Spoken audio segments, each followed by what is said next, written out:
So we are doing a 2-day lab here, and so it's 3 reactions. We're going to do 1 today and then 2 tomorrow. We got to do a little prep, and I want to make sure we know how to do our stoich from yesterday. So what I want to do is I gave you another practice worksheet before I go on too far. I don't know. I told half my classes yesterday, and I didn't tell the other half. If you, we're only going to have time to do a couple of these problems. If you get your quiz back and you weren't doing as well as you wanted to, or you're like, hey, I just knew what to do because I had just learned it that day, what you're going to do is, if you would like, if you go to our Schoology page and you go to the class lectures page, and it's going to be under this lecture, but where it says Stoichiometry Worksheets 1.5 Living Answer Key, I have recorded myself doing every single one of these problems on this worksheet.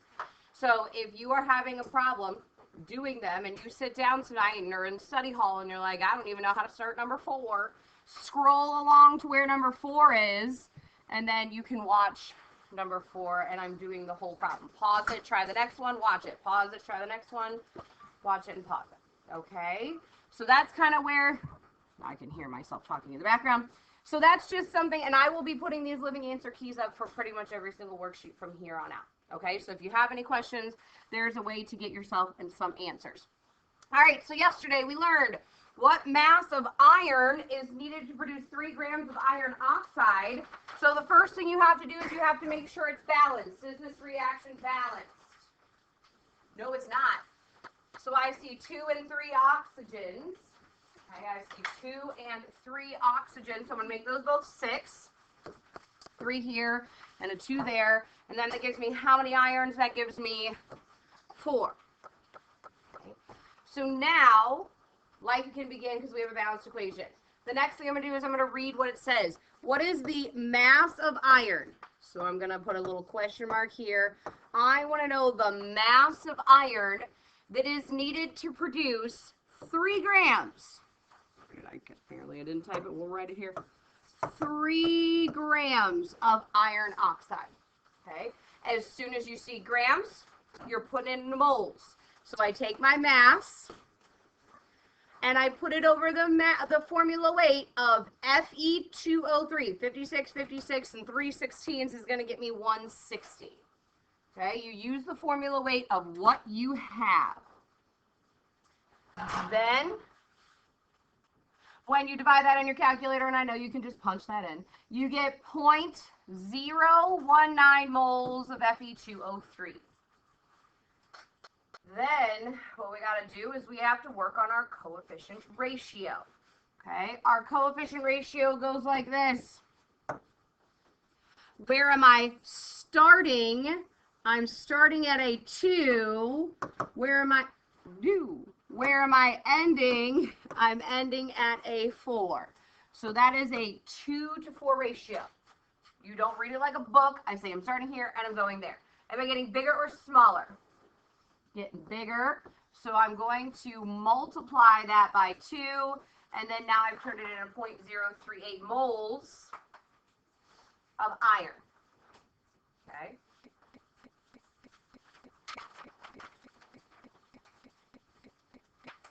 Then what we have here is moles equal mass, because it said what mass of iron is needed.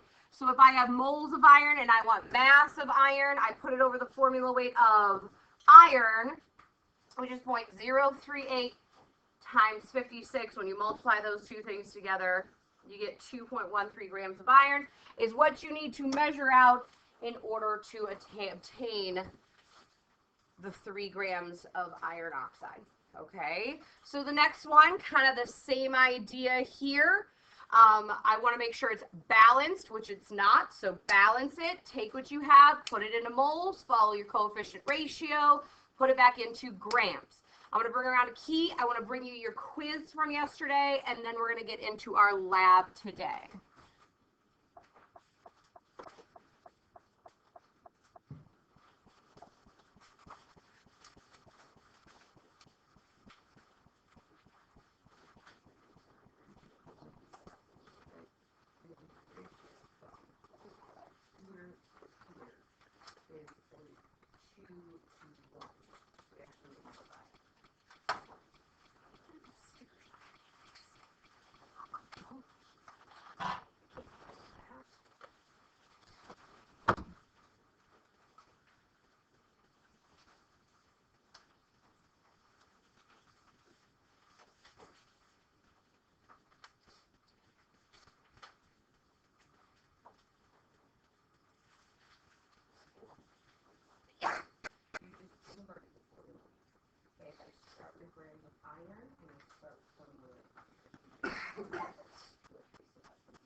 All right, so let's get into, you guys are looking good. You have the key. Take a picture of the key. Do whatever you need to do.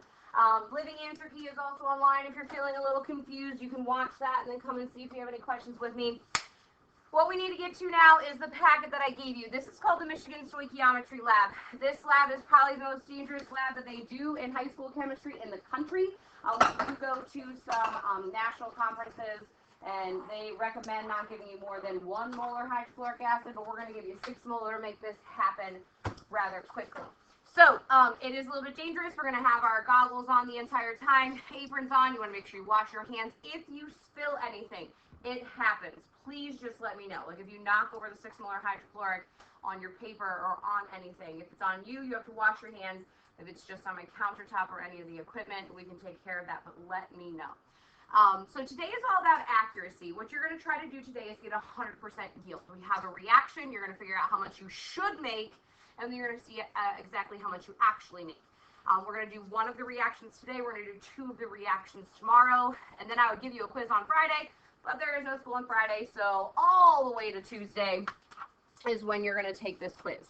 So the first thing we need to do, as promised on this test, you'll have to be able to write and balance equations.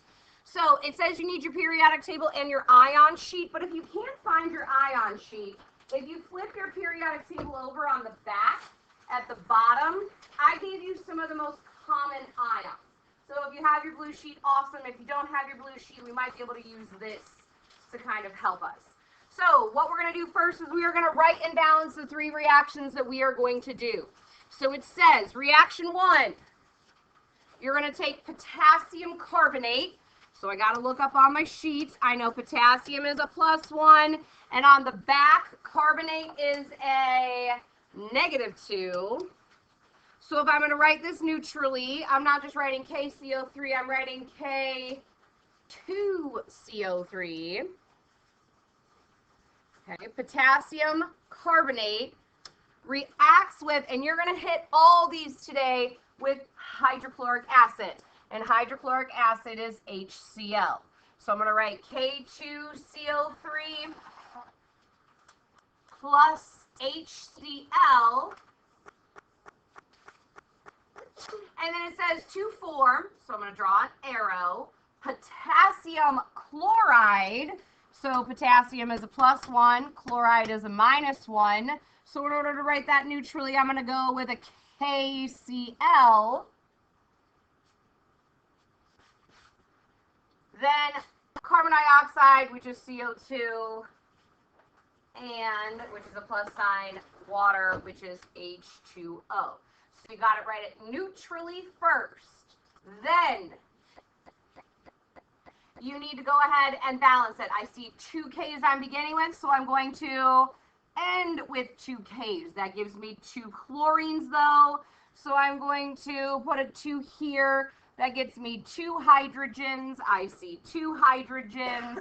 I see 1 carbon. I see 1 carbon. I see 3 oxygen. I see 2, 3 oxygen. It's balanced with a 1, 2, 2, 1, 1 ratio. So I'm going to walk around here. You and your partner have a minute or 2. I would like for you to write reaction 2 and reaction 3. Now be careful. One is sodium carbonate and one is sodium bicarbonate. All right, good luck. Let's get these written and balanced. You can work with your partner if you. All right, so let's get into this. Once you have this, hopefully we can check and see if we got it right. That's NaHCO3, not NH2, it's just NaHCO3 plus HCl is going to yield NaCl, CO2, and H2O. This is actually the one that we're going to do today. Reaction 1, or excuse me, reaction 2 is the one we're going to do today. And you're going to do 1 and 3 tomorrow. Let's talk about what that looks like. Na2CO3 plus HCl yields NaCl, CO2, and H2O. Now, as far as balancing goes, the top one, or middle one, I guess I should say, is already balanced. The biggest thing that people forget is that there's a hydrogen here and a hydrogen there. So that makes 2 H's and you're balanced. Down here, though, we have 2 sodium, so I need a 2 there. That gets me 2 chlorine, so I need a 2 there. And life is good on the balancing. Okay? If you didn't get that done, you have all day today and all day tomorrow to work on that. So please open it up and skip page 1. We are going to reaction number 2. This is just where you're going to do the exact same process tomorrow. This is just the correct reaction for this. Okay? All right, so today, as soon as you are standing, you have your goggles and aprons on. This is the reaction that you are going to do. I have back by the balances, and I got a little bit up here for myself. Okay, I have what is called sodium bicarbonate, NaHCO3. Around the room is 6 molar hydrochloric acid. Make sure this lid is on when you are not using it. This is called bromothymol blue. This is your indicator. This is called the Michigan Stoichiometry Lab for one reason, because it goes from blue to yellow. That's Michigan colors. This is the reason we call it the Michigan Stoich Lab here. And so that's everything you need.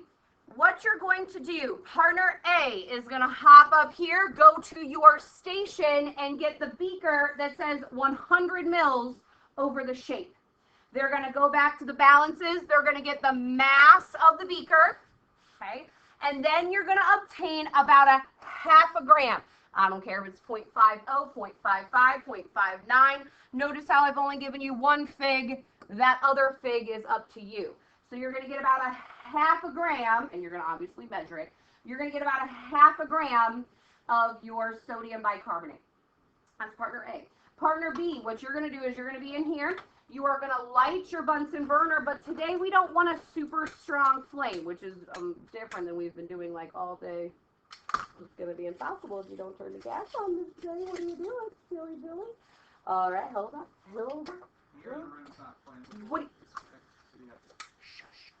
All right. Woo!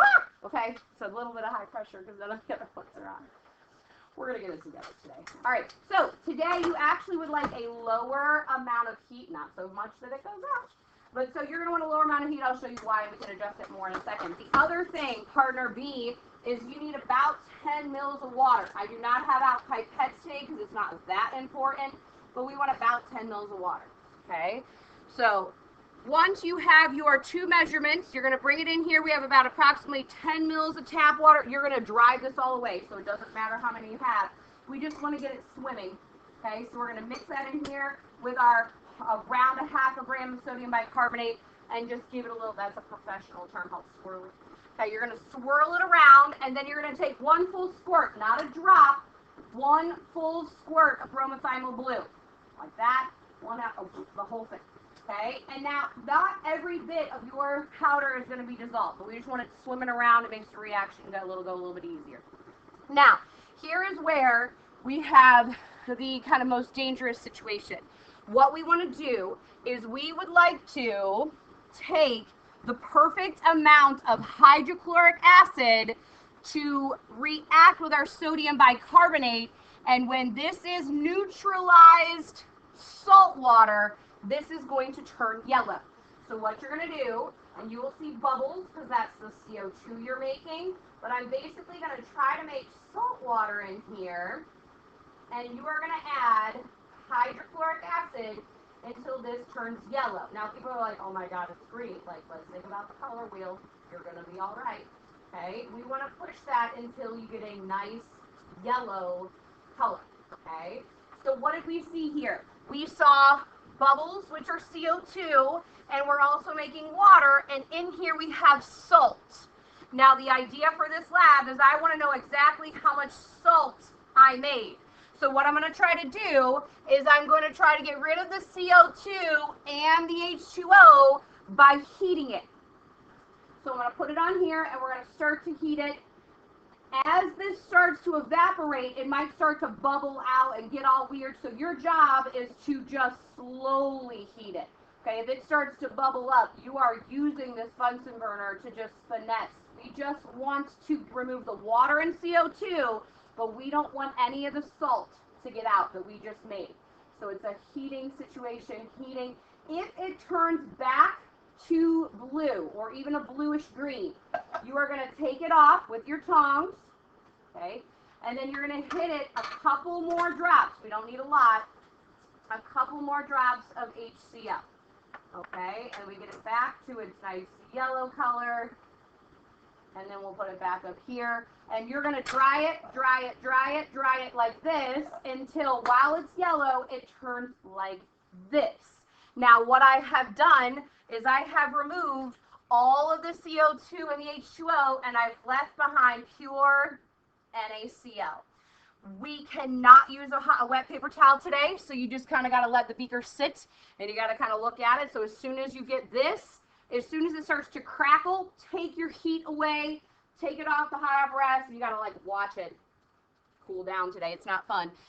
But then once it's cool to the touch, you are then going to go to the back, and you are going to get the mass of the beaker and the product, okay? You can just rinse this salt right down the sink and put your 100 ml beaker back once you're done. The idea today is while yours is heating or cooling, I want you to calculate in theory how much salt you should have based on how much sodium bicarbonate you started with. So you put your, I got 0.59 grams of that. How much salt should I make? And then what you're going to do is you're going to tell me what you actually made, and then you're going to give me a % yield. You put your answer number 2 over here to answer number 1, and then you multiply, okay? But let's get it going. We got about 20 minutes. Aprons and goggles on. One person gets a ½ gram in the mass of the 100 ml beaker, 10 mils, and get your Bunsen burner hit. Let's go.